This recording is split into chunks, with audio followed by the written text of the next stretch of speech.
Hi everybody, welcome back. I'm here with Courtney Cramey, one of South Australia's great female footballers.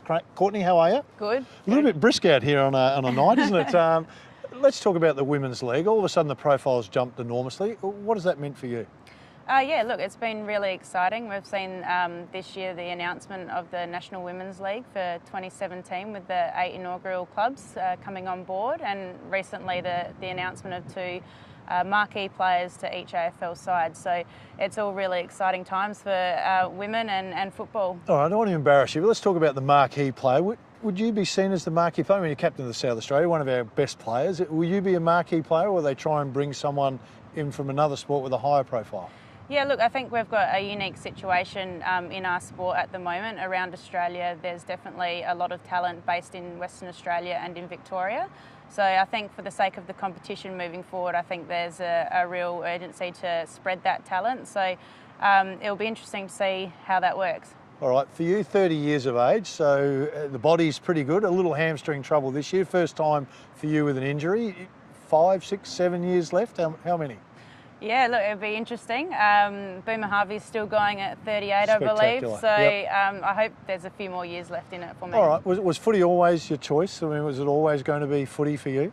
Yeah, I grew up in a footy family. I mean, my dad coached at Glenunga Footy Club and down at Sturt Football Club, and my brother played a bit of football himself. So I grew up going down to his trainings and kicking the ball into the garbage bin and hoping one day to play AFL. But look, I moved on from football as a junior when I realised that I couldn't play anymore with the boys, and played a bit of basketball, and then came back to the sport when I realised there was the South Australian Women's Football League here. All right, you talked about that, growing up one day playing AFL. At that time it would have seemed not possible. All of a sudden the dream becomes a reality. When you first heard that was going to happen, what did that feel like to you?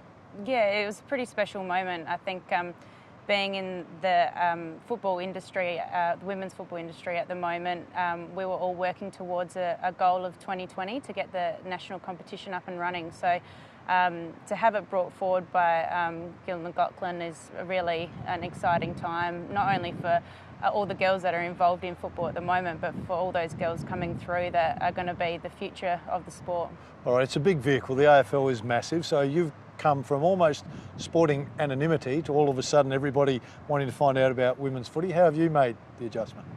Yeah, it's been interesting. There's a lot of people around that haven't seen it, and they see it for the first time and get excited by it. So I think it's a really good opportunity to grow the sport, and having a semi-professional opportunity to be an athlete in the sport you love. It's really exciting. All right, eventually you'll become a role model, but for you, Lenny Hayes was your role model. Why Lenny Hayes? There is a bit of a story behind it. When my brother moved over to Melbourne straight out of school, he lived with a guy by the name of James Begley, who was drafted to St Kilda, and he also lived with Lenny Hayes. So there were times there where I would catch up with my brother and he'd be around, and I just idolised the way he played and followed St Kilda closely for a little bit there.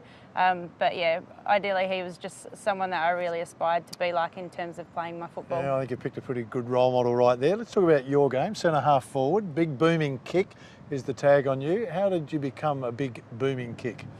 Yeah, I'm not quite sure how that came about. I think all those kicks into the bin down at Sturt Football Club, while my dad was coaching down there on the sidelines, I would go out to the training and just be there on the sidelines practicing. But yeah, look, it's a really exciting time, and I don't know where I'll end up playing in what position, but I'm happy just to get a gig. All right, when you talk about the skill level of footballers, left foot, right foot, they talk about being able to play either side of the body. For you, are you comfortable both sides?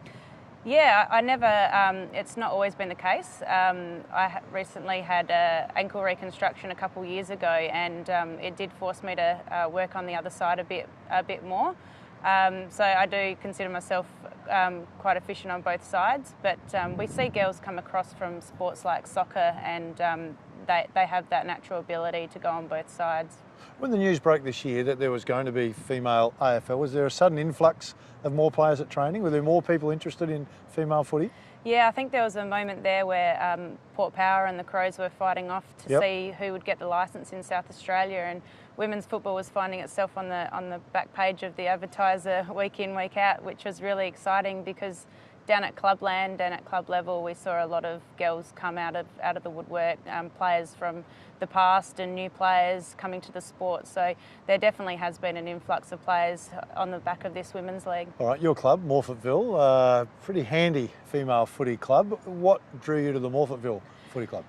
We were originally Sturt Football Club, and there's a bit of history behind Sturt Football Club in that we were Goodwood Saints and West Adelaide had merged as well. So we were Sturt Football Club in 2004 and moved down to Morfittville Park. One of the girls' boyfriends was associated with Morfittville Park, and we looked for the move and went down there. So yeah, we've been pretty successful ever since. Been really successful since that time. Now, with the start coming in October, well, the draft comes in October, then there's going to be the pre-season training. Then what's the program for Courtney right now? Oh, right now it's just training to keep up with it, 6 days a week, making sure that it's club training, and now that state football in South Australia is finished, we look to move towards October for that mid-draft. So yeah, it's just trying to stay on top of it all. Do you know what to expect in the mid-draft when you talk about it? What's in your mind? What are you expecting?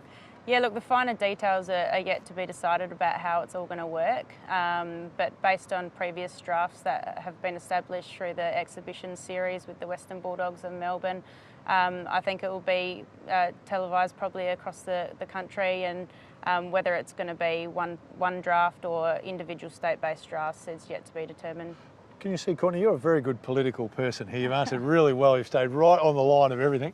Can you see the Women's League drafting some high-profile sportswomen, like an Erin Phillips, perhaps, who's always said she wanted to play footy, would be a great footballer? Could you see someone else, a Shani Layton, perhaps, getting drafted out of netball? Yeah, look, it would be exciting. I think definitely to poach Erin Phillips. She was marked for the #1 pick at Port if they got the licence. So to see her in a Crows Guernsey, that would be pretty exciting. But in all honesty, I think lots of these female athletes, can play multiple sports. We've seen Emma Carney play cricket in the Big Bash League and also play for the Western Bulldogs in the Women's Exhibition Series. Elise Perry in soccer and cricket, so it's definitely doable. Does it appear to you that it's suddenly opened up the doors for the profile? A lot of women's sport all of a sudden seem to be getting a bit more publicity on the back of what's happening with the women going into the AFL? Yeah, absolutely, and I think that the AFL are leaders in what they're doing at the moment, and it's definitely pushing the likes of Cricket Australia and the Football Federation, so it's really exciting. All right, what about for you? 7, 8, 10 years to go to retirement. Is coaching on the agenda for you? Yeah, I think so. I've done a bit of coaching and coaching at my local club at the moment with the under-15 girls, so it's definitely something I'm interested in, and I'll just have to see where I land with that. All right, Courtney, we'll wait till October. We'll have to have a chat with Courtney when she signs that big fat contract for the Crows here in Adelaide. Stay with us, still plenty to come on the show.